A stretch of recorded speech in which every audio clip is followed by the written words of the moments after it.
थकावट से, चाहे वो साधना का क्षण हो, चाहे पारिवारिक क्षण हो, चाहे सामाजिक क्षण हो, जो भी व्यक्ति सही अर्थों में साधक है, उसके जीवन में संगीत का, नृत्य का भाव रहता ही है।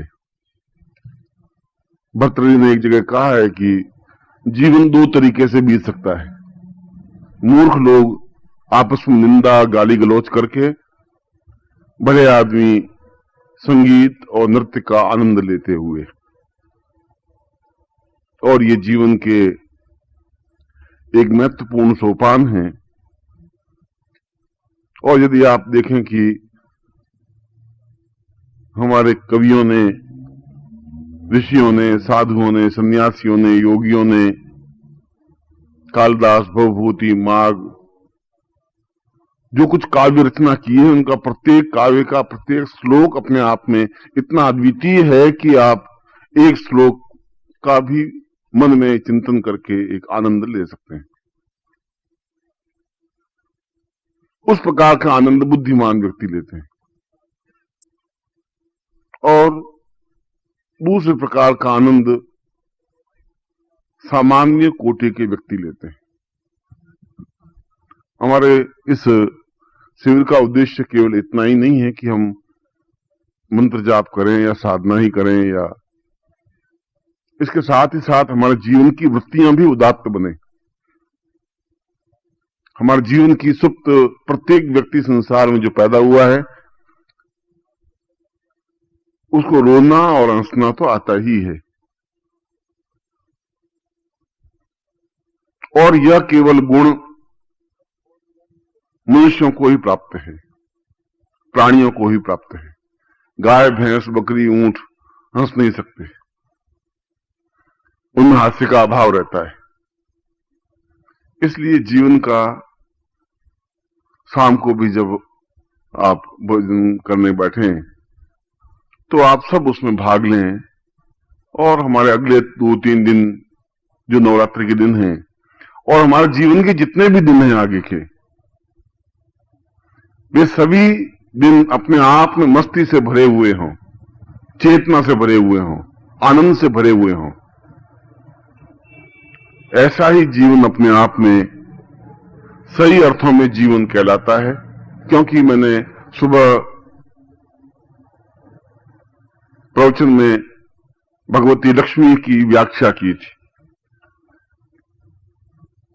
और लक्ष्मी उपनिषद से एक श्लोक आपको सुनाया था। आज का प्रवचन भी मैं उसी लक्ष्मी उपनिषद के अंतिम श्लोक से प्रवचन प्रारंभ कर रहा हूं, जहां पर उस उपनिषदकार ने, ऋषि ने, उस त्रिकालज्ञ ने भगवती लक्ष्मी के सैकड़ों रूपों का वर्णन करते हुए और उस विधि को स्पष्ट किया है जिस विधि के माध्यम से हम सम्मान और प्रतिष्ठा के साथ में श्रीमान कहला सकें। इसलिए हमारे भारतीय परंपरा में किसी व्यक्ति के आगे श्रीमान लगाया जाता है। श्री मीन्स लक्ष्मी, मान माने सम्मान प्रदान किया जाता है, लक्ष्मी युक्त व्यक्तित्व। दरिद्र व्यक्ति वह चाहे धनवान भी हो, मगर यदि उसमें काव्य प्रतिभा नहीं है, यदि उसमें संगीत नहीं है, यदि उसमें मस्ती नहीं है, तो वह अपने आप में निर्धन है। जीवन का तो एक क्षण है और उन क्षणों को पकड़ना, उन साधनाओं को संपन्न करना, उन मंत्रों के माध्यम से अपने आप को चेतना प्रदान करना जीवन का एक तत्व बन जाता है। इसलिए सुबह मैंने आपको कहा कि लक्ष्मी केवल रुपए पैसे ही नहीं, धन लक्ष्मी भी, धान्य लक्ष्मी भी, पुत्र लक्ष्मी भी, पौत्र लक्ष्मी भी, गृहस्थ लक्ष्मी भी, आह्लाद लक्ष्मी भी, कीर्ति, यश और सम्मान लक्ष्मी भी, ये सब लक्ष्मी के विविध स्वरूप हैं। लक्ष्मी के 108 स्वरूप है।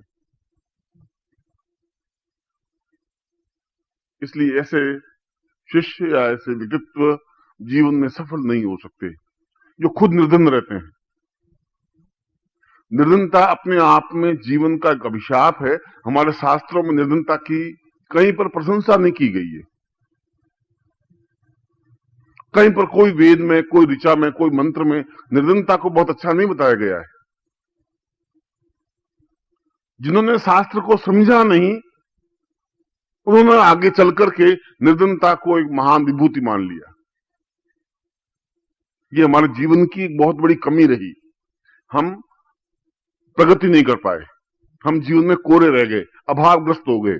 तुम जो जीवन में एक अभाव महसूस कर रहे हो, वह तुम्हारे उन पूर्वजों की देन है, क्योंकि उन्होंने तुम्हें एक ज्ञान चिंतन दे दिया कि भूखा रहना, एकादशी के दिन भूखा रहना, पूर्णमासी के दिन भूखा रहना, गरीबी अपने आप में जीवन का सौभाग्य है, ये धनवान लोग बहुत खून चूसते हैं, ये सब बेकार हैं, व्यर्थ हैं।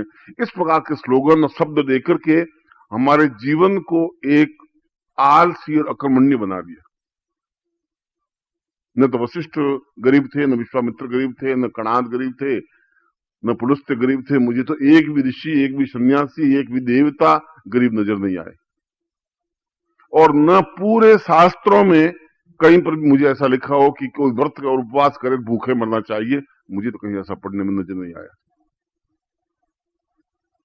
हमने इस प्रकार का जीवन बना दिया, अकर्मण्य बना दिया, आलसी बना दिया।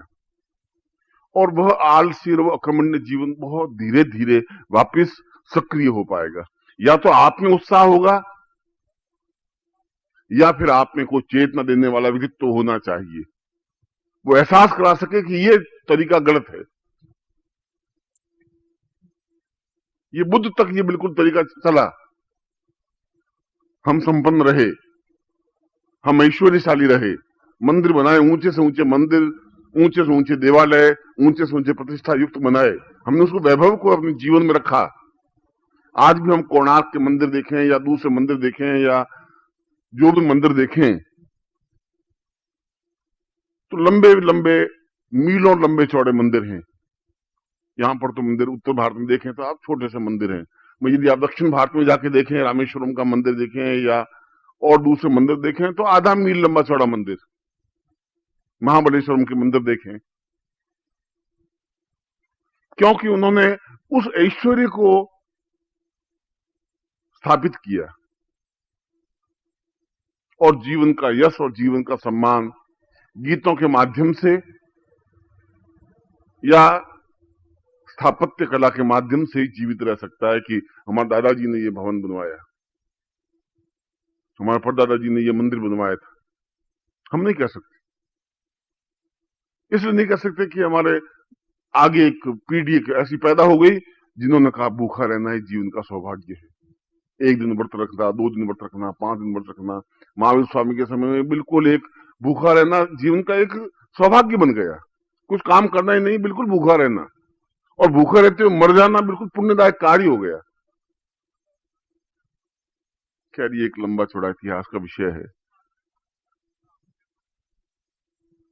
मैं उस विषय पर नहीं जा रहा हूं। मगर एक विडंबना होती है, एक मन में एक बड़ी कचोट होती है कि हमारे पूर्वजों ने जो हमें थाती सौंपी थी, हम उसको संभाल नहीं पाए, हम उसको समझ भी नहीं पाए। हमने दरिद्रता को गले लगा दिया, सौभाग्य मान लिया। दरिद्रता को संपन्नता में कन्वर्ट करने की जो गुण और जो क्षमताएं थी, जो मंत्र थे, जो चेतना थी, उनको विस्मरण कर दिया। लक्ष्मी उपनिषद में पूरे 216 श्लोकों में यही वर्णन है। उन्होंने कहा कि आदमी गरीब पैदा होता है सिर्फ, पर यह जरूरी नहीं कि वो मरे भी गरीबी में, ये जरूरी नहीं है। वो अभाव में पैदा जरूर होता है, जब पैदा होता है जब उसके पास कुछ नहीं होता, मगर उसके बाद वो जीवन में ये सब यश, सम्मान, प्रतिष्ठा, कीर्ति, ये सब कुछ प्राप्त करता है। मगर इस प्रकार की संपन्नता, इस प्रकार की श्रेष्ठता खाली धन से ही संभव नहीं हो पाएगी। इसके साथ साथ आनंद चाहिए, एक उल्लास चाहिए, जीवन को जीने का एक तरीका चाहिए, जीवन में प्रसन्नता के क्षण चाहिए। खाली आपके पास 2 लाख रुपए हों, उससे आपके जीवन का आनंद प्राप्त नहीं हो सकता। वे आप आनंदित व्यक्तित्व नहीं हो सकते, आपको श्रीमान नहीं कहा जा सकता। और मैं उस श्लोक से, उसके लक्ष्मी उपनिषद के अंतिम श्लोक से अपना आज प्रवचन प्रारंभ कर रहा हूं, एक विशेष उद्देश्य से कि उसमें कुछ ऐसी विधि दी हुई है, जिस विधि, जिस मंत्र, जिस बीज के माध्यम से हम दरिद्रता को संपन्नता में परिवर्तित कर सकते हैं यदि हम निश्चय कर लें। अगर दृढ़ निश्चय कर लें, मैं 2 दिन के प्रवचन में सारभूत तथ्य है कि जिस दिन आप एक दृढ़ निश्चय कर लेंगे कि ऐसा करना ही है, और जब आदमी दृढ़ निश्चय कर लेता है तो कार्य होता ही है। और उस उपनिषदकार ने लिखा है, कहा है, ये त्वं सदां परिमदां परिपूर्ण रूपम लक्ष्मी त्वमेव भवतां भव नित्य रूपम चिन्त्योऽवतार्म वहितं सहितं सदैव विद्बीज रूपम परम महितान् विहंसम्। मैं तुम्हारे उस रूप की, तुम्हारे उस क्षण की चिंतन करता हूं जहां पर मैं स्वयं पूर्ण रूप से संपन्न बन सकूं, मेरे जीवन में किसी प्रकार का अभाव नहीं रहे। पत्नी, पुत्र, बंधु बांधव, सखा, मित्र, स्वजन, हंसी मजाक, आनंद, वैभव, ऐश्वर्य और यश, कीर्ति, प्रतिष्ठा, सब कुछ प्राप्त हो, मैं कर सकूं। आदमी 2 प्रकार के होते हैं। एक प्रकार के आदमी जिद्दी, जो निश्चय कर लेते हैं कि मुझे जीवन,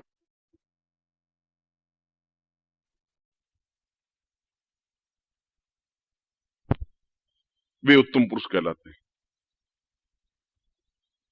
दूसरे प्रकार के व्यक्ति वे होते हैं जो प्लान करते रहते हैं, मगर उसको योजनाबद्ध नहीं करते। कुछ नहीं तो ऐसा करेंगे, कुछ एकदम शेयर बाजार में चले जाएंगे तो कॉलगेट के शेयर खरीद लेंगे, और कॉलगेट के शेयर खरीद करके 315 का भाव इसमें चल रहा है तो 470 का हो जाएगा, और 417 का हो जाएगा तो एक शेयर में भी 200 रुपए बचे तो 10,000 के शेयर, तो बस सारी रात उनमें शेयर चलते रहते हैं और उनमें कुछ होता ही नहीं। वे मध्यम पुरुष कहलाते हैं। ऐसे कई आपने देखे होंगे, ऐसे बनिए जो सड़क पर चलते रहते हैं।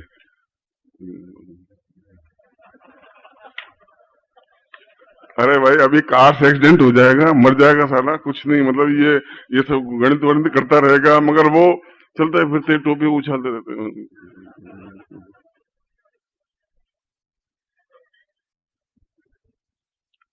वे मध्यम पुरुष कहलाते हैं।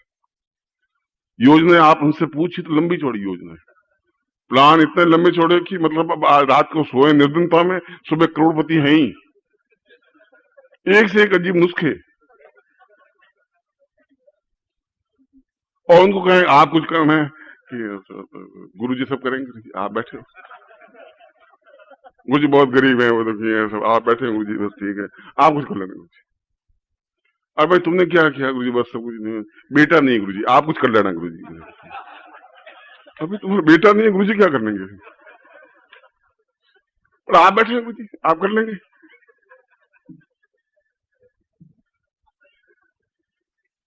अच्छा भैया,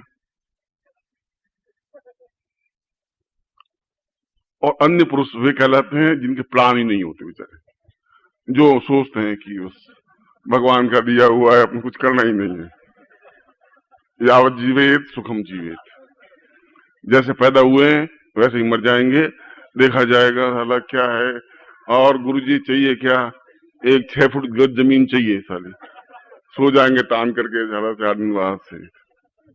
अब कौन आय तोबा करे, इसमें आय तोबा करने सालों को मरे। तीनों लक्ष्मीपति हैं,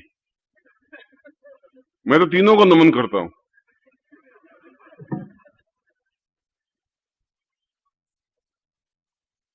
और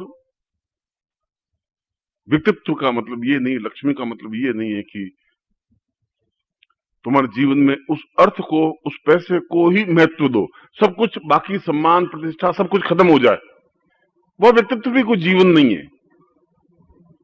ऐसा नहीं है कि आपके पास पैसा और आप पैसे का ही मोहग्रस्त हो। पैसा होना चाहिए, धन होना चाहिए, मैं इस बात को स्वीकार करता हूं। मैं स्वीकार करता हूं कि हमारे पूर्वजों की चिंतन सही था। लक्ष्मी प्रसन्नकार ने ये जो श्लोक में कहा है कि हम संपन्न बने और बन ही सकते हैं इस प्रयोग के माध्यम से, इस तरीके के माध्यम से, इस चिंतन के माध्यम से, मगर साथ ही साथ सम्मान के साथ हो, प्रतिष्ठा के साथ हो, प्रसिद्धि के साथ हो। मरने के बाद लोग एहसास कर सकें कि उस व्यक्ति का जीवन अपने आप में एक अत्यंत महत्वपूर्ण जीवन रहा। खाली नोट से और खाली पैसों से जीवन नहीं चल सकता, और जो चलाते हैं वे अपने आप में एक अजीब से व्यक्तित्व होते हैं। मैं कई बार उन लोगों को नमन कर लेता हूं। श्री चंदूलाल जी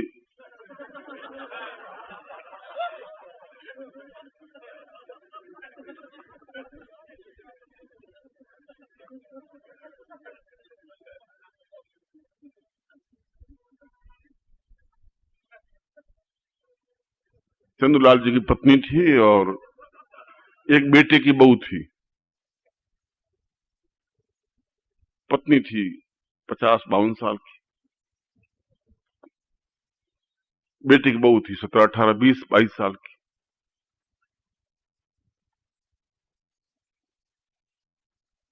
उनको जोधपुर आना था। चंदूलाल जी ने सोचा कि बस में भेजेंगे तो 5-7 किलोमीटर का, 10 किलोमीटर का तो फर्क है, अब 10 किलोमीटर में फालतू 5 रुपए लग जाएंगे, कोई मतलब नहीं है, दोनों पैदल जा सकते हैं। और वहां जाकर के शामिल हो जाएंगे, उसमें कोई लंबी चौड़ी बात नहीं। तो उनको समझाया कि तुम चली जाओ, पैदल चली जाओ।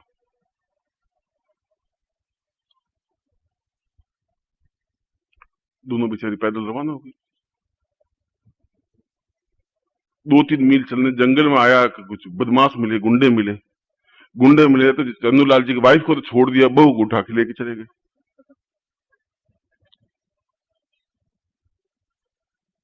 अब वापिस चंदूलाल जी की पत्नी रोती रोती घर पे आई। उसने कहा बहुत गड़बड़ हो गई। अरे क्या हो गया? उनका बहू को उठा के ले गए। बहुत गड़बड़ हो गया साला, बहू को उठा के ले गए, तो कोई बात ही नहीं, मगर वो जो पैसे 3,000 रुपए थे वो कहाँ गए? उसने कहा वो बहू के हाथ में थे, बहू की जेब में थैली में थे। तीसरे दिन गुंडों ने बहू को छोड़ के गए घर के पास। बहू घर में आई, चंदूलाल ने पूछा कि तुम आ गई? वो तो कोई बात नहीं, उसकी चिंता तो नहीं, तुम 3 दिन बाहर रही, 3,000 रुपए कहाँ है? कि 3,000 रुपए मेरे पास है। कि चलो इज्जत बच गई, तुम आ गए। चलो कोई बात।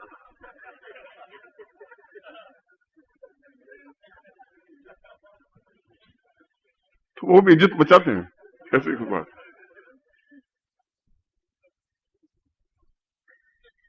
उस पैसे का क्या उपयोग होगा? इसलिए जो केवल धन के पीछे ही दीवाने हैं, पागल हैं। धन हमारे जीवन का एक आवश्यक तत्व होना चाहिए,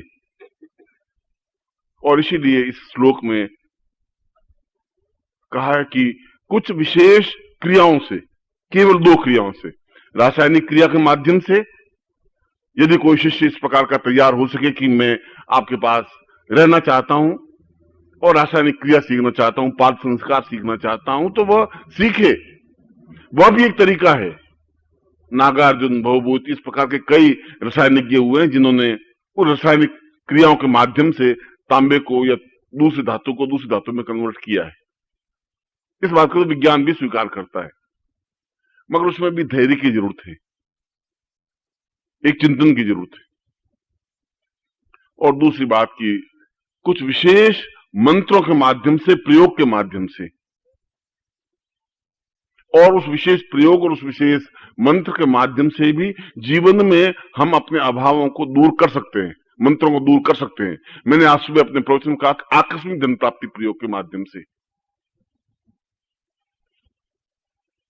आकस्मिक धन प्राप्ति का मतलब यह होता है कि हम कम प्रयत्न करें, क्योंकि इस समय जीवन का एक संघर्ष युग है। यदि आप एक कपड़े की दुकान खोलें तो 25 दुकानें पहले से खुली हुई हैं, एक मिठाई की दुकान खोलें तो 100 दुकानें पहले से खुली हुई हैं। बड़ा टफ एक कंपटीशन है, उसमें अपने आप को आगे लाना इतना आसान, इजी नहीं है। मगर वे व्यक्ति अपने जीवन में, मेरे जीवन में तो उन लोगों का अनुभव है कि जिन्होंने अपने जीवन में इष्ट बलि हैं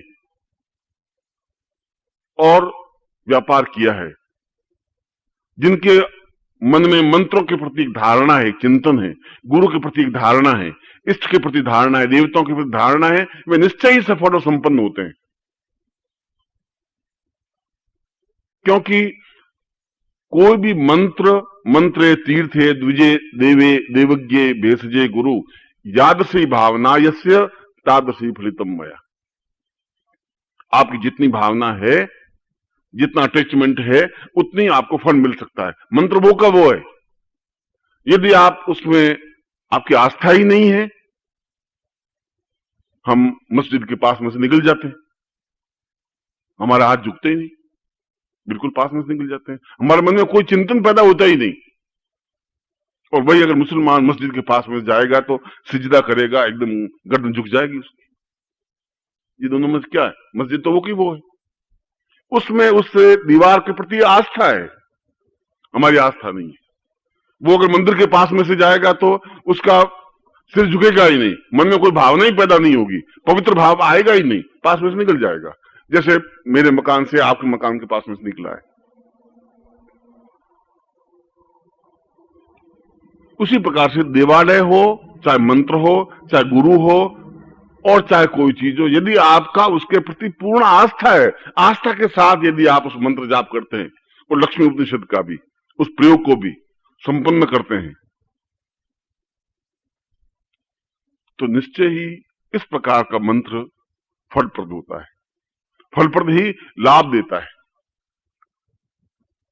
वह चाहे आप नौकरी कर रहे हो, तब भी छोटा सा व्यापार किसी न किसी तरीके से, आज के युग में तो सैकड़ों, मैंने जैसे शेयर का उदाहरण दिया,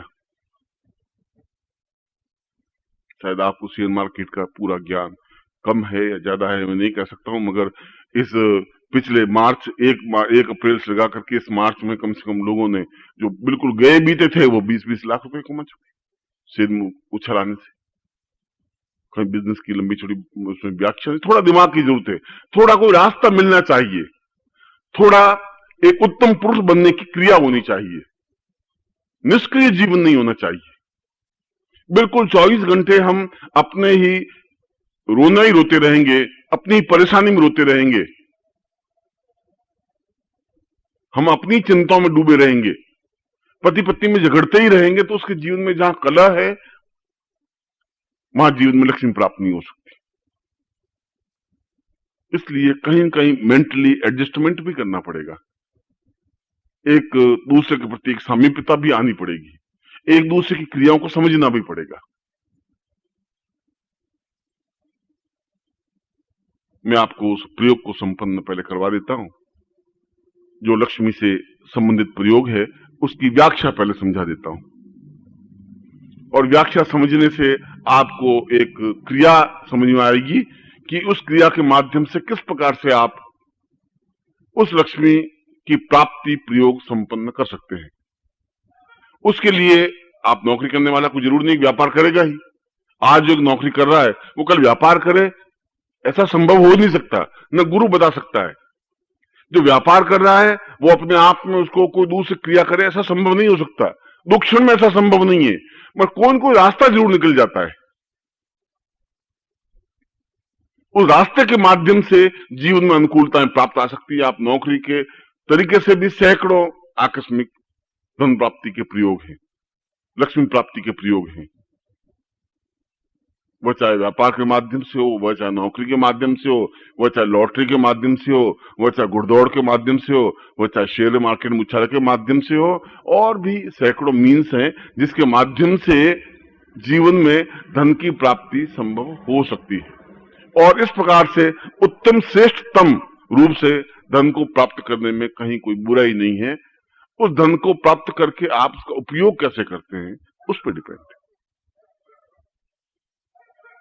यदि आप में दुर्व्यसन आते हैं तो लक्ष्मी का एक अनादर है, अपमान है। यदि आप में सद्गुण आते हैं, एक अच्छा कार्य करते हैं, यदि उसका आप खुद अपने जीवन के लिए आनंददायक तथ्य लेते हैं,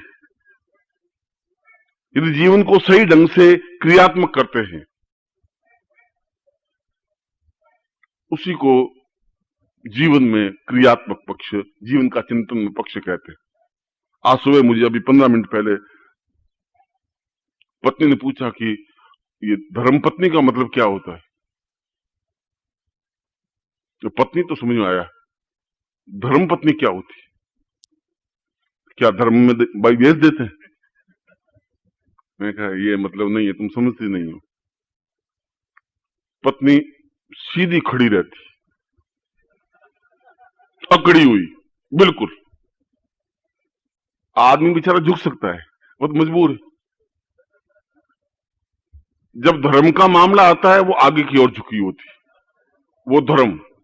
जब पति का मामला पीछे की ओर झुक जाती है, अकड़, वो पत्नी। इन दोनों को मिलाने से जो बना वो धर्म पत्नी बना। जो पति को देखा अकड़ कर ठूंठ हो गए। उनका ये मतलब थोड़ा ही होता है, मैंने तो शास्त्र में ऐसा ही पढ़ा है। तूने जो कुछ पढ़ा हो, मैं तो ये देखा, मंदिर देख रहा, सुबह 9 बजे 8 बजे सीधे 6 बजे मंदिर में चली जाती है, 5-11 बजे। उन्हें तो कोई चाय पानी की कोई जरूरत नहीं, वहां धर्म को वो भगवान वो आरती टंटाट करती रहती। मैं कहता हूं चाय, ऐसा कैसे जीवन चलेगा? वो कह रहा है ये तो कोई बात नहीं, मतलब ऐसा होगा नहीं, शायद अर्थ ये तो नहीं होगा, कोई दूसरी बात होगी। जो मैं समझ पाया हूं धर्मपत्नी का अर्थ, बाकी पत्नी तो होती है, ये बात तो मैं भी समझता हूं। धर्मपत्नी का सीधा साधा अर्थ यही है, हम अपने जीवन में उस परिवार को, पत्नी को अपने जीवन में लेके चले। उनके साथ अगर वह हो सकता है कि हमारे जीवन के तनाव हो, हमारे जीवन की कलह हो, ऐसा है आप में से प्रत्येक घर में छोटा मोटा कलह तनाव रहता ही है। मैं ये बात इसलिए कहता हूं कि जीवन में उस साधना को आप तब कर पाएंगे जब आपके घर में एक शांति होगी, जब आपके घर में प्रसन्नता का वातावरण होगा, जब आपका पति या आपकी पत्नी आपके अनुकूल बनेगी, जब आप दोनों खिंचे हुए बनेंगे, जब दोनों की विचारधाराएं अलग अलग होगी, तो साधना नहीं बन सकती। साधना के लिए आवश्यक है कि घर का वातावरण एक अनुकूल बन सके, एक मधुर बन सके, एक चेतना युक्त बन सके। मैंने एक बार अपना एक किस्सा तुम्हें सुनाया था कि एक शिष्य थे मेरे, यहां आए हुए, क्योंकि मुझे तो मालूम नहीं था। आज शाम को 5 बजे मुझे मिले, मैंने कहा तुम आ गए? तो हाँ गुरुजी सब ठीक चल रहा है। हरिद्वार में वो रहते हैं। अभी हरिद्वार शिविर में गए तो भी उन्होंने बहुत बेचारों ने सेवा की।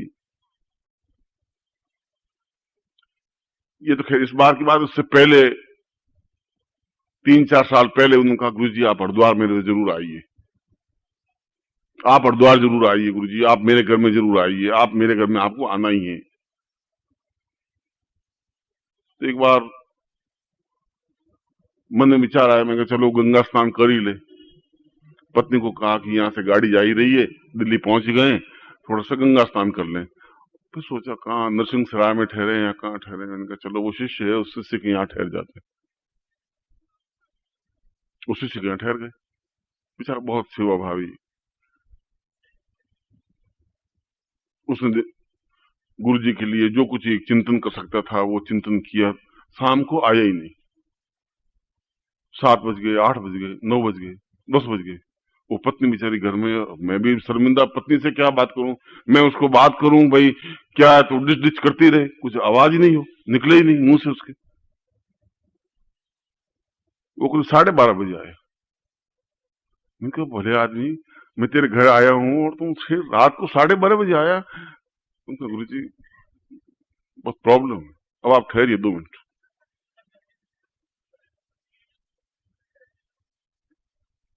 मैंने कहा मैं तो कोई ठहरा हुआ हूं, मैं तो इंतजार कर रहा था, मतलब कोई बात नहीं, मैं कल तो वापिस मुझे जाना है, मगर तुम क्या हुआ क्या? उन्होंने कहा आप ठहरिए, मुझे थोड़ा सा 1-2 मिनट का प्रयोग करने दीजिए गुरु जी।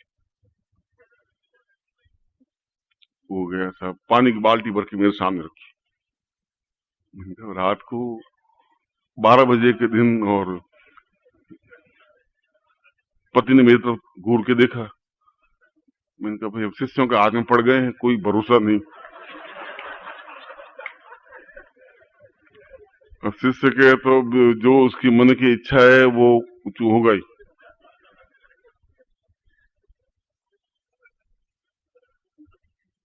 और अंदर गया, अंदर उनके पूजा का स्थान था, उनमें हनुमान जी की मूर्ति थी पत्थर की, वो लाया और उसके ऊपर धागे से उस पूजा मूर्ति को बांधा, बांध के पानी में लटकाया, पानी में लटका करके फिर बाहर निकाला। बोल, सारे पैसा ही नहीं देता सारा।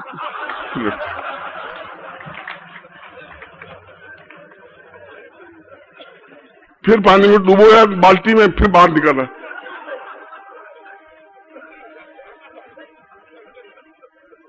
मैंने कहा ये कौन सी साधना है? ऋग्वेद, यजुर्वेद, अथर्ववेद, सामवेद, उपनिषद, लक्ष्मी उपनिषद सब साले पढ़ लिए। ये हनुमान जी की मूर्ति को रात को 12:30 बजे पानी के अंदर डूबो से, और डोरी बांध करके उसके गले में डोरी बांध दी।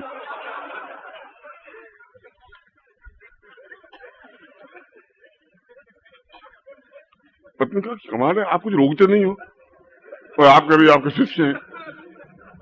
मैं ये भी मेरा एक शिष्य है, इसमें तो कोई दो राय नहीं है। उनका गुरुजी ये प्रयोग मेरा आजमाया हुआ है, अब डुबोया है ना, आप कल देख लेना, मैं रिश्वत के 100, 200, 500 रुपए तो गारंटी है, आएंगे ही आएंगे। मानता नहीं, जब नहीं आ पाया मैं उसको डुबोता हूँ, 4-5 बार डुबोया तो उसमें पैसे आ जाते हैं। देखा तुम लक्ष्मी उपनिषद पढ़ रहे हो, कोई मतलब नहीं है, केवल साधना करने की जरूरत नहीं, सीधा पकड़े और लक्ष्मी जी को और पानी में डूबो। बोल साली, अब बोल।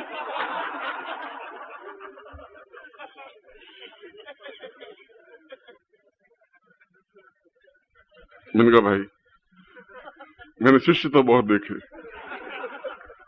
उनका गुरुजी आप ट्राई करके देखिए तो सही। आज मुझे याद आ गया, मैंने कहा आप लोगों को मतलब कब बेचारे इतने मंत्र जाप करोगे और मैं निकली चामुंडा बिचे करोगे। वो कहा गुरुजी आप कल गारंटी, मेरी गारंटी है, म्यूनसिपलिटी में नौकरी करता हूँ, साढ़े कल 100 रुपए आने ही आने हैं, हर हाल में 100, 200, 500, 10 डुबकियां लगाऊंगा तो 200 रुपए ज्यादा आएंगे। आज आए नहीं पैसे, इसलिए बैठा रहा, मैं क्या करूं। और मैंने सौगंध खा रखी है कि मैं रोटी तब तक खाता नहीं जब ऊपर का कुछ पैसे आते नहीं। तनख्वाह, तनख्वाह तो गुरुजी इसमें लिखा हुआ है, तो न खा, वो खाने की चीज ही नहीं है गुरुजी, क्योंकि वो अगर खा लिया तो तन खा, शरीर को खा जाएगी, वो खाने की चीज नहीं है गुरुजी, उसमें साफ लिखा हुआ है, तो न खा। वो तो आए चौंकते हैं, ये तो ऊपर से खेल चलना पड़ता है, ऊपर का खेल होता नहीं तो साला ये काम करना पड़ता है रोज 12, 12:30 बजे मुझे, रोज करता हूँ, दूसरी मुझे साहब हो जाता है कुछ।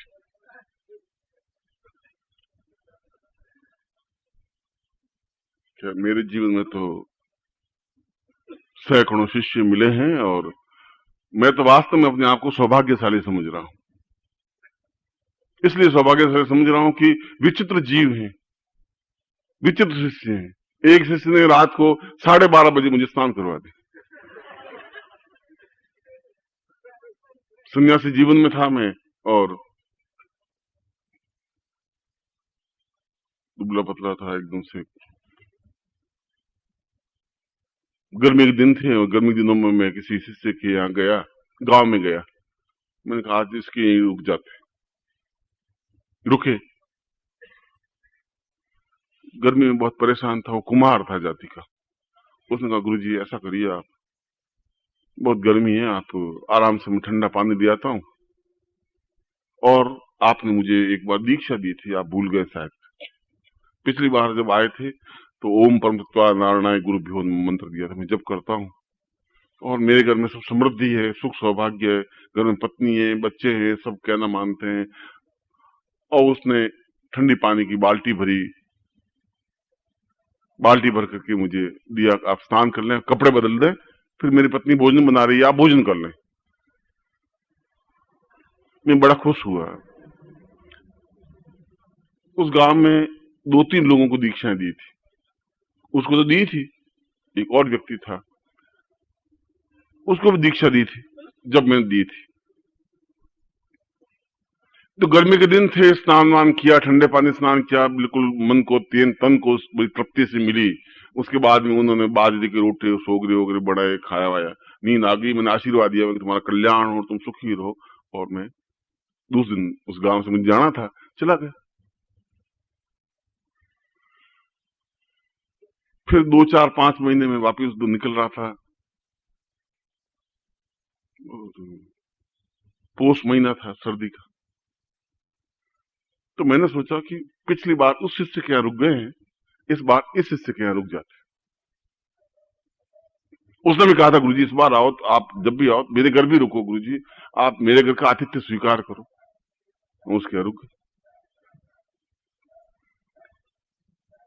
शाम का समय था, सर्दी पड़ने लगी, तो उन में कुछ बुखार उखार से था, तो कंबल लपेटी, उसने कंबल वंबल हटा दिया। गुरुजी आप यहां बैठिए। मैंने कहा क्या मतलब हुआ? कर, मुझे गुरु पूजन कैसे होता है मुझे मालूम, मैं पिछली बार देख चुका हूं, आप चिंता मत करिए। और अपने जवान लड़कों को बुलाया कि गुरुजी कपड़े खोलो। अरे मैंने कहा मर जाऊंगा, पोष महीना है, सर्दी का टाइम। अरे मजाक पड़े, लड़कों क्या देख रहे हो? गुरुजी बड़ी मुश्किल से मिले साहब। वो जवान लड़का था, कुर्ता खोल दिया, कुर्ता लगा के बिठा दिया। अब ऊपर सर्दी, और सब अंदर से पानी की बाल्टियां 2 भर के, ठंडा पानी की बाल्टी लाए, सीधी बाल्टी। मैं कांपू, मैं मर जाऊंगा, मैं मर जाऊंगा। उसने कहा गुरुजी वहां तो कांपते नहीं थे, वहां तो आशीर्वाद दे रहे थे, और यहाँ कांप रहे हो, छोड़ूंगा मैं आपको नहीं, आपको आप आशीर्वाद दीजिए। जीवन में मेरे तो जीवन, मैंने कहा मैं बहुत सौभाग्यशाली, बहुत ज्यादा सौभाग्यशाली। मेरे जीवन में तो आनंद ही आनंद मिला है आप लोगों के यहां से। मैं उस प्रयोग को समझा रहा था, और लक्ष्मी प्राप्ति के प्रयोग का अर्थ समझा रहा था कि हम इस प्रकार हमारे जीवन में गुरु के प्रति एक आस्था से चिंतन बने, मंत्रों के प्रति हमारी आस्था चैतन्यता मंत्र बने। हम जो कुछ भी मंत्र पढ़े उसमें पूरी आस्था के साथ एक माला मंत्र जाप करें, आप उसका एक्सपेरिमेंट करें। मैं आपको ये कह रहा हूं कि आप महीने 2 महीने आप उसका प्रभाव करें, उसके बाद आप मंच पर आकर के कहें कि ये बात सही है, ये बात सही नहीं है। तब आपका कुछ तथ्य बनेगा, तब कुछ चिंतन बनेगा। सुबह मैंने आपको लक्ष्मी प्राप्ति के प्रयोग की विधि के साथ साथ यंत्र दिया था, उसमें केवल 6 पॉइंट माइंड में रखने की जरूरत है, 6 बिंदु मानस में रखने की जरूरत है इस विशेष विधि के लिए। विशेष विधि जहां लक्ष्मीकार ने कहा है कि यह अपने आप में अत्यंत गोपनीय, महत्वपूर्ण, अद्वितीय प्रयोग है। तीनों शब्द लगाए, गोपनीय है, महत्वपूर्ण है, अद्वितीय है, यदि हम पूर्ण क्षमता के साथ इसको संपन्न कर सके। और उस श्लोक का अर्थ कि यह प्रयोग केवल प्रातः काल ही संपन्न किया जा सकता है, जिस समय सूर्योदय नहीं हुआ हो। इसका अर्थ ये हुआ कि 4 बजे से 6 बजे या 4 बजे से 5:30 बजे के बीच में ही यह प्रयोग हो सकता है, जिसको हमने प्रातः काल कहा है। क्योंकि लक्ष्मीवताम स्वभवितम भवितम सदैव, प्रातः काल का चिंतन लक्ष्मी प्राप्ति का चिंतन ही कहलाता है। और दूसरा,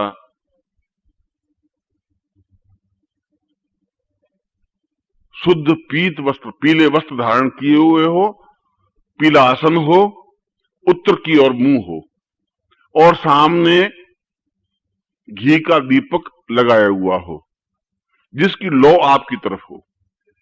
ये दिया है तो लौ मेरी तरफ हो।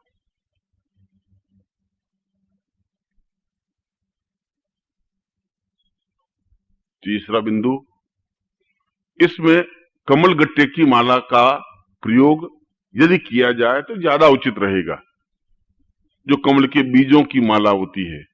यदि नहीं हो तो उंगलियों से भी मंत्र जाप किया जा सकता है,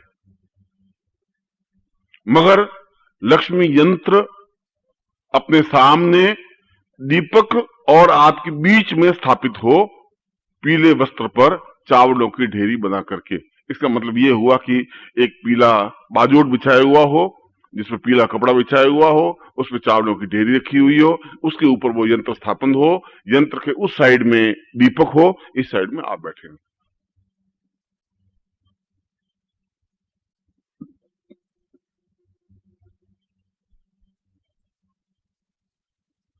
और चौथा,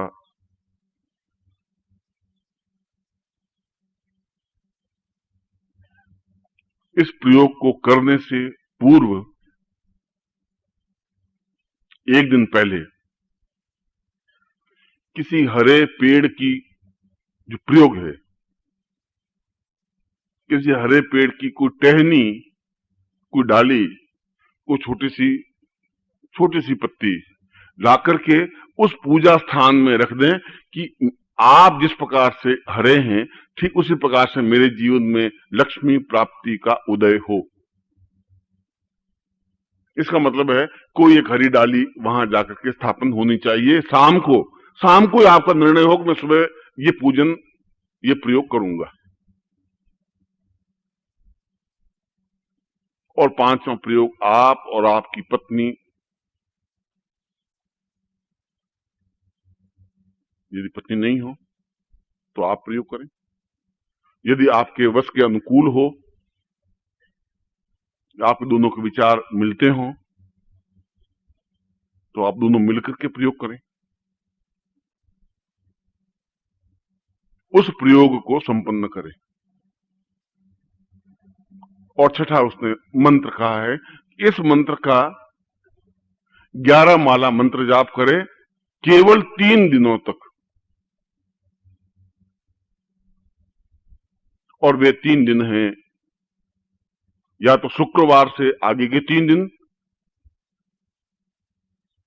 शुक्रवार, शनिवार, रविवार, या पुष्य नक्षत्र से आगे के 3 दिन, या दीपावली से आगे के 3 दिन। तीनों में से कोई भी क्षण पकड़े।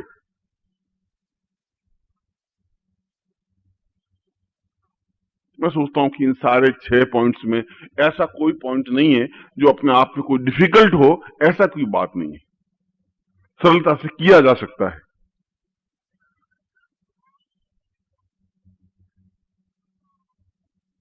अब उसमें विधि लिखिए। ये गोपनीय प्रयोग है,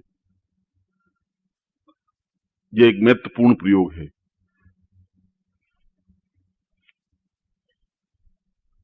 उसमें लिखा है कि आप सुबह जब उठें तो पहले से ही शाम को आप वस्त्र धोकर के सुखा दें। 10 बजे पहने हुए वस्त्र नहीं पहने हो, तौलिया भी यूज करें तो पहले से धोकर के उसको सुखा दें। फिर दूसरे दिन स्नान करें और स्नान करने के बाद वापस किसी पात्र को स्पर्श नहीं करे, बाल्टी को, लोटे को, फिर स्नान करने के बाद में स्पर्श नहीं करे, तौलिए से शरीर पहुंच ले।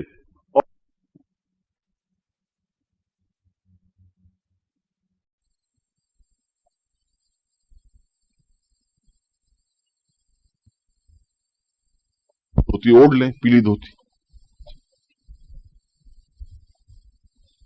फिर आप आसन पर बैठ जाएं, पीला आसन हो, उत्तर की ओर आपका मुंह हो, सामने दीपक घी का तैयार हो, घी का दीपक लगा दें। यंत्र मैंने आपके सामने दिया है, इस यंत्र को आप स्थापित कर दें।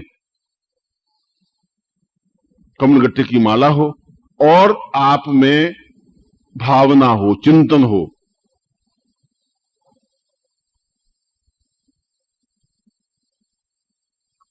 अब उसकी तीसरी लाइन में, इस श्लोक की तीसरी लाइन में 3 बातें और स्पष्ट लिखी हैं कि इस प्रयोग में गुरु उपस्थित रहे, ऐसा संभव नहीं होता। तो गुरु का चित्र स्थापित हो, जो कि चैतन्य चित्र हो और श्रद्धा युक्त वो चित्र आपके स्थापन किया हुआ हो, और फिर आप एक माला या आधी माला या 1 बार या 5 बार या 21 बार पूर्ण श्रद्धा के साथ ओम परमतत्वाय नारायणाय, जो भी आपको गुरु मंत्र दिया हुआ हो, उस गुरु मंत्र का जप किया हुआ हो, जप करें। ऐसा आपको लगे कि गुरु आपके पास बैठे। उस समय की सामाजिक स्थितियां, सामाजिक मर्यादाएं अलग थी। जब शिष्य गुरु के घर में ही रहते थे, वहीं सीखते थे, वहीं प्रयोग संपन्न करते थे। दशरथ खुद भी अगर प्रयोग संपन्न करना था तो वशिष्ठ के आश्रम में गए, वहीं बैठ करके प्रयोग संपन्न किए।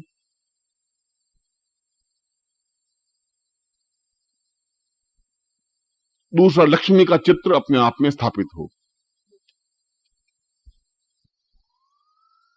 जिसको गजलक्ष्मी कहा गया है।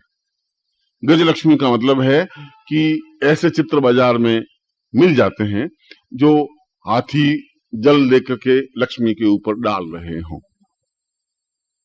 और यदि नहीं है तो यह यंत्र भी अपने आप में गजलक्ष्मी का ही प्रतिरूप है।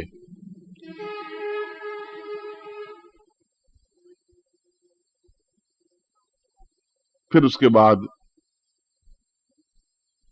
आप हाथ में जल लेकर के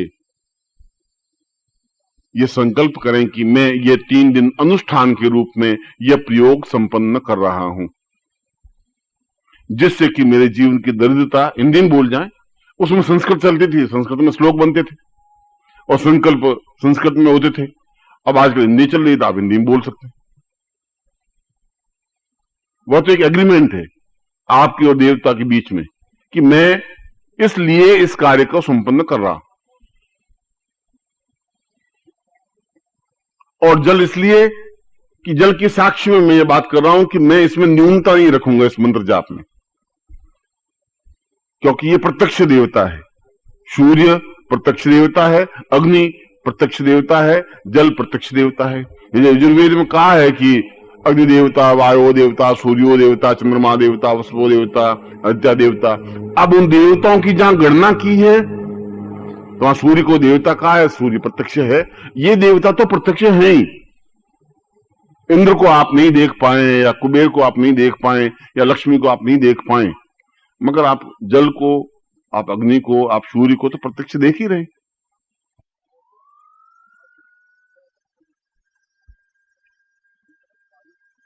फिर आप उस मंत्र जाप को संपन्न करें। मंत्र मैं आपको लिखवा देता हूं, आप लिखें।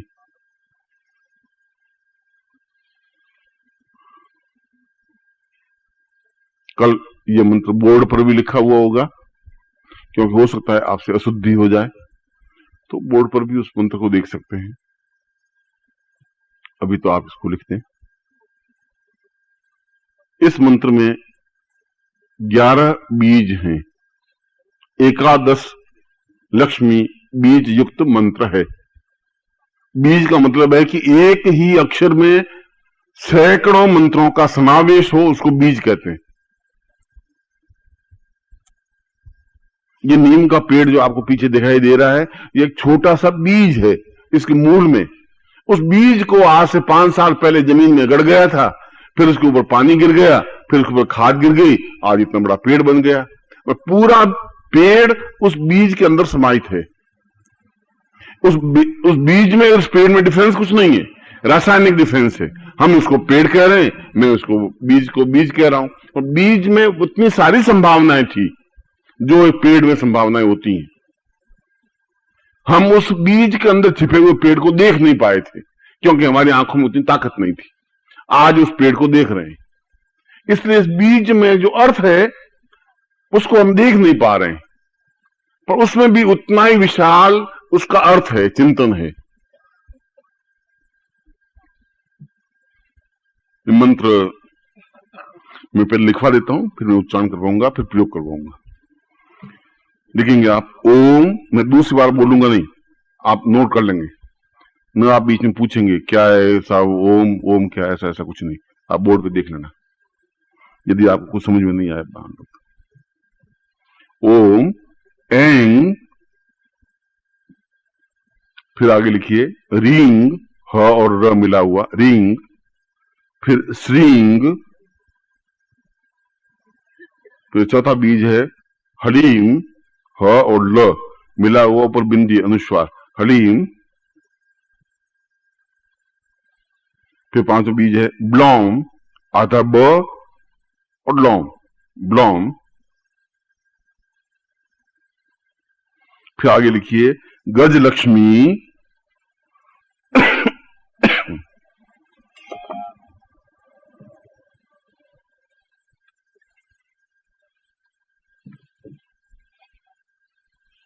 फिर लिखिए स्वर्ण प्रियायै, स्वर्ण प्रियायै,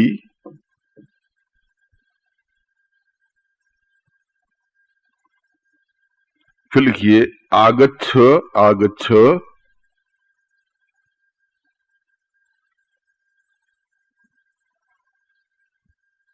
फिर वापस जो ऊपर बीज लिखे उसका विलोम है ब्लोम, फिर आगे लिखेंगे ब्लोम, फिर लिखेंगे हलीम,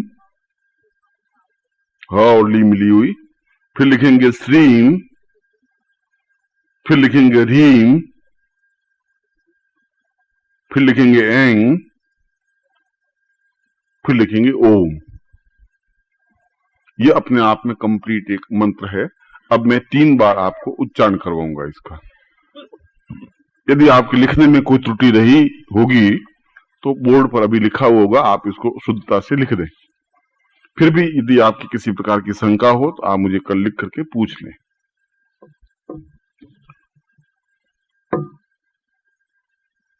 बोलिए ओम एंग। अब यहां ये थोड़ा ध्यान रखने की जरूरत है कि मैं एंग बोल रहा हूं अनुस्वार में, म नहीं बोल रहा हूं, एन नहीं बोलना है, एंग बोलना है। इसलिए आप इसके संकेत में या तो छोटा सा ग लिख दें या जी लिख दें, जैसा भी आपको समझ में आता हो वैसा लिख दें, नहीं तो फिर आपके उच्चारण में त्रुटि रह जाएगी। रीम, श्रीम, हलीम, ब्लॉम, गजलक्ष्मी, स्वर्ण प्रियायै, आगच्छ आगच्छ, ब्लॉम, हलीम, श्रीम, रीम, एंग, ओम। फिर दूसरी बार उच्चारण करवा रहा हूं। ओम एंग रीम श्रीम हलीम ब्लॉम गजलक्ष्मी स्वर्ण प्रियायै आगच्छ आगच्छ ब्लॉम हलीम श्रीम रीम एंग ओम। तीसरी बार एक बार और उच्चारण करें। ओम एंग रीम श्रीम हलीम ब्लॉम गजलक्ष्मी स्वर्ण प्रियायै आगच्छ आगच्छ ब्लॉम ह्लीम श्रीम रीम ऐं ओम। अब इसके तीन नियम ये कि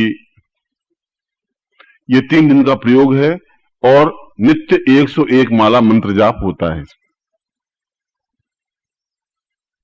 101 माला 2 घंटों में तो हो नहीं सकता, 4 बजे से 6 बजे के बीच में हो नहीं सकता। 4 बजे से 6 बजे के बीच में शुरू करना है। इसके बाद दिन भर ये अनुष्ठान के रूप में इसको आप करेंगे, अगर अनुष्ठान के रूप में करना हो तो। और शास्त्रों में ऐसा लिखा है कि 21 मालाओं के बाद में यदि आप चाहें तो कुछ समय के लिए विश्राम कर सकते हैं। 21 माला मंत्र जाप हुआ, फिर आप थोड़ा विश्राम कर लिया, फिर 21 मालाएं की, फिर विश्राम किया, फिर 21 मालाएं की, दिन भर तो इसमें लगे। प्रयोग तो प्रयोग के रूप में होगा। और ऐसा शुक्रवार को होगा, शनिवार को होगा और रविवार को होगा, या पुष्य नक्षत्र से आगे के 3 दिन, या दीपावली के आगे के 3 दिन। और उसके बाद वह जो माला है जिसमें 108 बीज दाने हैं, उन मालाओं के मनकों से इसी मंत्र को उच्चारण करते हुए शुद्ध घी की 101 आहुति प्रदान कर देंगे लास्ट डे, थर्ड डे, उसी माला से। यानी मंत्र बोला और उस बीज मंत्र को, उस कमल गट्ठे को और घी को मिला करके एक आहुति दे दी, फिर दूसरी आहुति, फिर तीसरी आहुति, फिर चौथी आहुति। ये तो हुआ इसका अनुष्ठान का तरीका। और यदि अनुष्ठान ऐसा संपन्न होने की स्थिति आपके जीवन में नहीं बन सके तो नित्य 1 माला मंत्र जाप किया जा सकता है।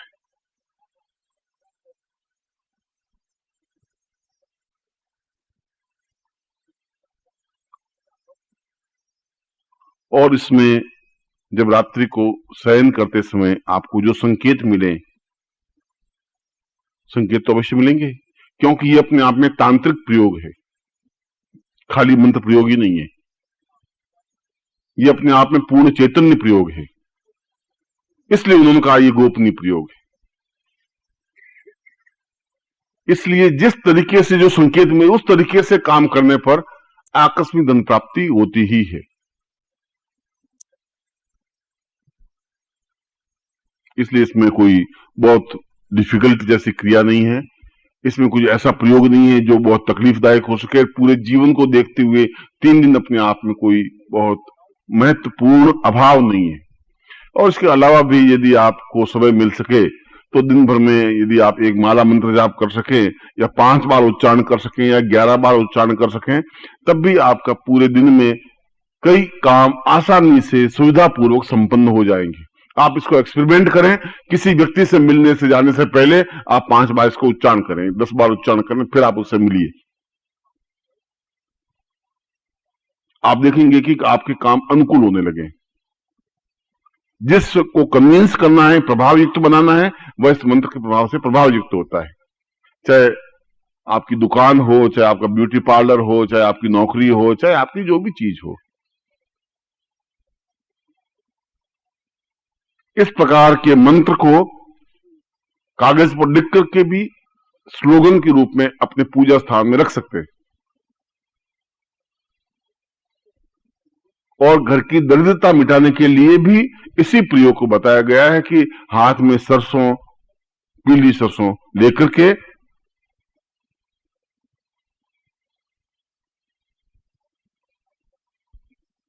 और इस मंत्र का 11 बार उच्चारण करके यदि पूरे घर में छिड़काव कर दें, तब भी घर की अगर दरिद्रता है, यदि कोई तांत्रिक प्रयोग किया हुआ है, यदि घर में किसी प्रकार का अभाव है ही या शरीर में आलस्य है ही, तब भी वह अपने आप में दूर होता ही है। दोनों तरह का प्रयोग है। उस रूप में भी आप उसको पूरे घर में उस प्रयोग को भी कर सकते हैं, सरसों के दानों के माध्यम से भी और अनुष्ठान के रूप में भी। मगर मैंने तो उस लक्ष्मी प्रयोग की, उस चिंतन को की, उस तांत्रोक्त प्रक्रिया में किस प्रकार से इस प्रयोग को संपन्न किया है, उस प्रयोग को मैंने आपके सामने स्पष्ट रखा है।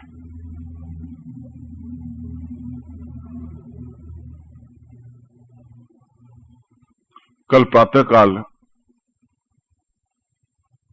आपको 3 कार्य करने होंगे। एक तो कल सुबह उठ करके 1 माला इसकी मंत्र जाप करेंगे और उस क्षणों में करेंगे 4 से 6 बजे के बीच में। आप थोड़ा जल्दी उठेंगे और सबसे पहले गुरु पूजन होगा, उसके बाद में जो यंत्र है जिसका मैं भी पूजन करवा रहा हूं वह उसके सामने स्थापन होगा। उसके बाद में गुरु मंत्र की 1 माला होगी, उसके बाद में इस मंत्र को 1 माला मंत्र जाप करेंगे। मैं इसलिए करवा रहा हूं कि मैं इसका रिजल्ट कल आपको बताऊंगा। मैं इसलिए संपन्न करवा रहा हूं कि कैसा क्या अनुभव होता है, कैसी स्थिति बनती है, उसको क्लियर करने के लिए।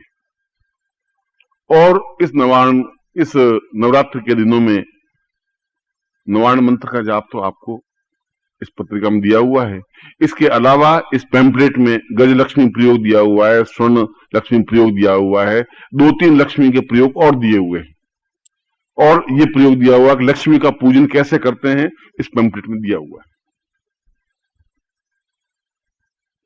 आप उन प्रयोगों को भी आजमा सकते हैं, मगर ये प्रयोग अपने आप में 1000 बार प्रयोग किया, 1000 बार ही सफल हुआ है। एक भी क्षण ऐसा नहीं गया कि ये प्रयोग किया हो खाली रहा हो, ऐसा जीवन में नहीं रहा। चाहे किसी गृहस्थ शिष्य को दिया हो, चाहे सन्यासी शिष्य को दिया हो, चाहे व्यक्तिगत रूप से इसका उपयोग किया हो, चाहे किसी को समझाया हो। अब आप यंत्र को अपने सामने रख दीजिए। सबसे पहले गणपति को स्मरण करिए। ओम विघ्नेश्वराय वरदाय सुरप्रियाय लंबोदराय सकलाय जगद्दिताय नागान्नाय सिद्ध विभूषिताय गौरीसुताय गणनाथ नमो नमस्ते।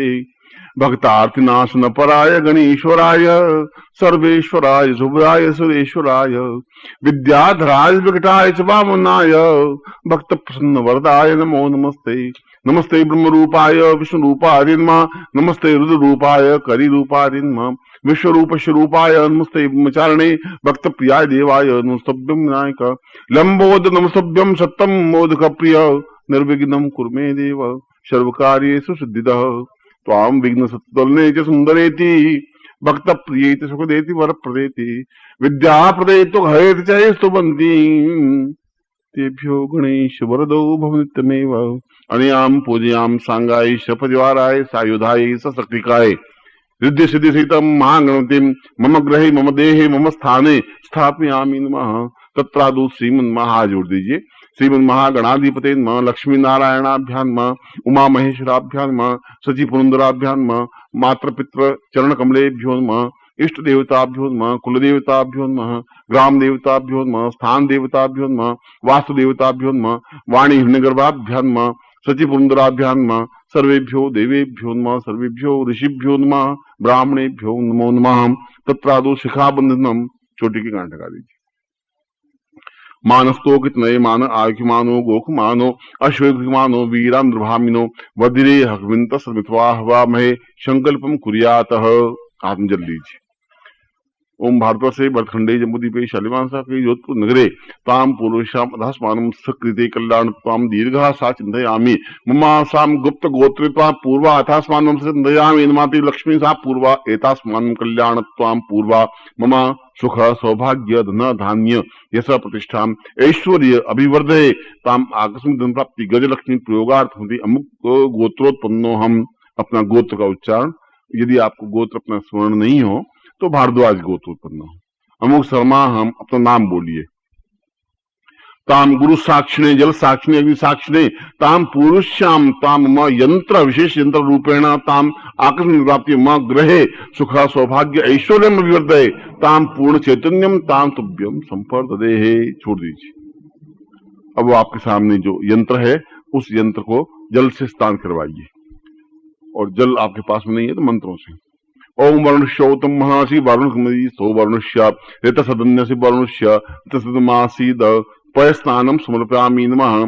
पय स्नानान्ते दधि स्नानम दधि स्नानान्ते घट स्नानम घट स्नानान्ते मधु स्नानम मधु स्नानान्ते शर्करा स्नानम पंचामृत स्नानम ओम शुद्धदुक्सानम ओम शुद्धवाडः सर्वशुद्धवालो मणिवालस्त आश्विनः श्वेतः श्वेताक्षो नूस्तैरुद्राय पशुपते कृण्णाम जावाम अवलिप्ता शिरोद्रोन्भः तत्रादु चंदनम कुंकुमेन स तिलकम कर्यातः। नमो शुदंताय सहस्रमूर्तये सहस्रपादाय श्रीरुभावे सहस्राम्ने पुरुषाय सरस्वती सहस्रकोटि उदाहरणे नमः।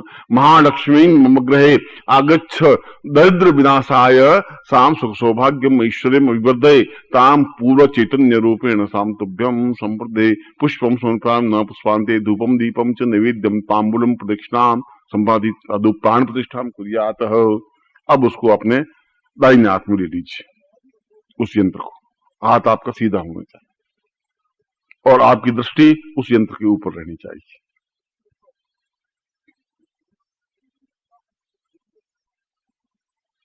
ताम पूर्व चैतन्य रूपम अथास्मानम सिक्ते कल्याणम तसाम पूर्वाशा चैतन्य महालक्ष्मी आवाधिपति गजलक्ष्मी आवायामी आगच्छ आगच्छ स्थापयता पुरी तत्रादु नेत्रोलक्ष्मी आरोग्य लक्ष्मी प्राप्ता निमित्त मम यंत्र स्थापयामी ताम पूर्वाशाम तस्म ह्रीं बीजम साम चैतन्यम भुवनेश्वरी बीजम स्थापयामी ताम क्लीं बीजम साम चैतन्य भैरवी रूपम स्थापयामी ताम ऐश्वर्यम विवर्धये ताम आरोग्य रूपम स्थापयामी ताम चैतन्यम चम पूर्वा अथास्मानं सिक्ते ग्रीवाम रूपम स्थापयामी तत्रादु पूर्वाथा वक्षस्थल रूपम स्थापयामि ताम ईश्वर अभिवृद्धि ताम अन्नपूर्णा रूपम स्थापयामि ताम चैतन्य रूपेण क्रियताम नाभो रूपम स्थापयामि एतास पूर्वा अथस्मानं सुख सौभाग्य संजंगा रूपेण स्थापयामि ताम साम पूर्वा सुख सौभाग्य जंगा रूपेण सा पादयोः सावादं पाद रूपम स्थापयामि ताम चरणेषु ताम लक्ष्मी पूर्वा अथासन विष्णु प्रियाय रूपम स्थापयामि महा विष्णु प्रियाय स्थापयामि क्रिय स्थापयामि चैतन्य स्थापयामि आदौ स्थापयामि दीर्घो स्थापयामि चिंत्यं स्थापयामि विचिन्त्यं स्थापयामि क्रियाय स्थापयामि कल्याणे स्थापयामि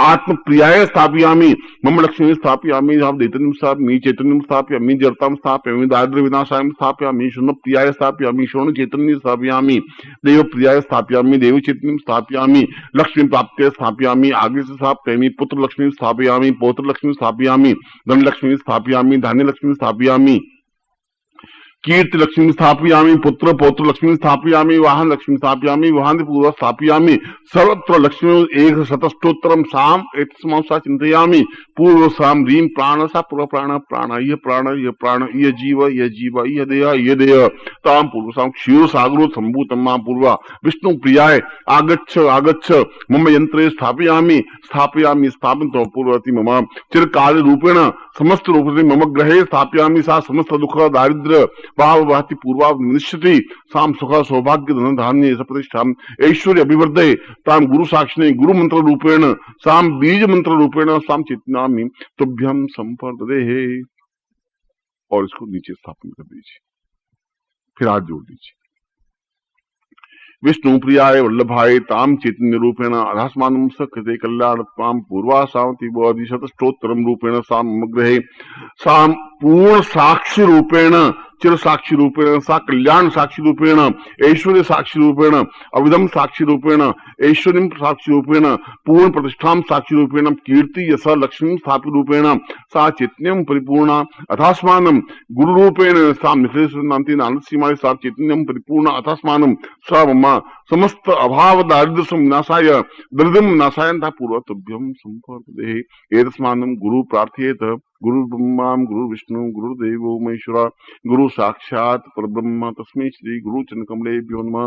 ध्यान मूलम गुरु मूर्ति पूजा मूलम गुरु पदम मंत्र मूलम गुरु वाक्यम मोक्ष मूलम गुरु कृपा मूकं करोति वाचालम पंगु लंघयते गिरिं यत् कृपातुम वंदे परमानंद मातरम। गुरु जाति गुरु मंत्र से पूर्वाते गुरु प्रार्थयेत त्वमेव माता च पिता त्वमेव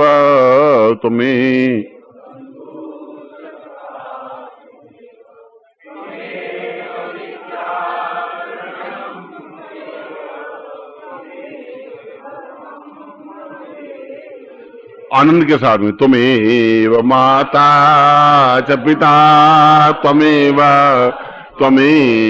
बंधो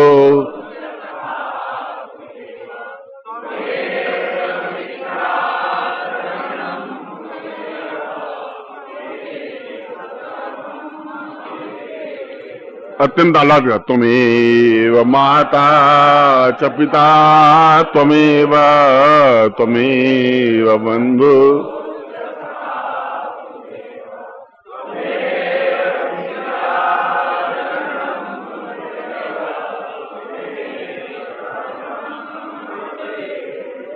अनयाम पूज्याम सांगाई सपरिवाराय सायुधाय से शक्तिकाय महामति पुरुषाम गुरु सतभ्यम संपड़ते ही। और मैं आपको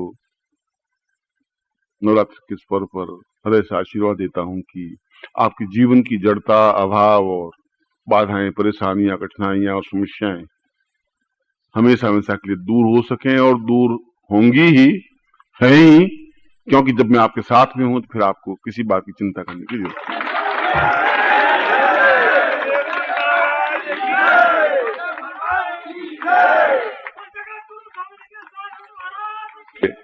साढ़े 9 बजे विशेष प्रयोग के लिए आऊंगा। ये तो मैं आपको प्रयोग दिया है। कल का दिन आपके लिए महत्वपूर्ण, जैसा मैंने बताया था। कल मैं एक विशेष प्रयोग आपको संपन्न करवाऊंगा।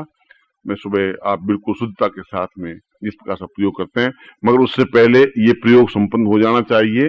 और जितना भी गुरु मंत्र जाप कर सकें, गुरु मंत्र जाप करके, और चेतना मंत्र और निवारण मंत्र का आपका जाप होना चाहिए। एक बार मैं फिर आपको हृदय से आशीर्वाद दे रहा हूं।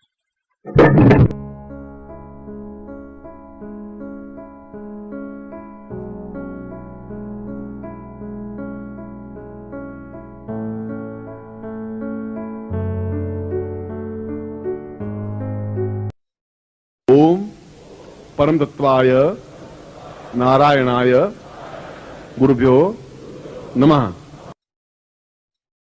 ओम ह्रीं मम प्राण देह रोम प्रतिरोम चैतन्य जाग्रय ह्रीं ओम नमः। ओम भूर्भुवः स्वः तत्सवितुर्वरेण्यं भर्गो देवस्य धीमहि धियो यो नः प्रचोदयात्।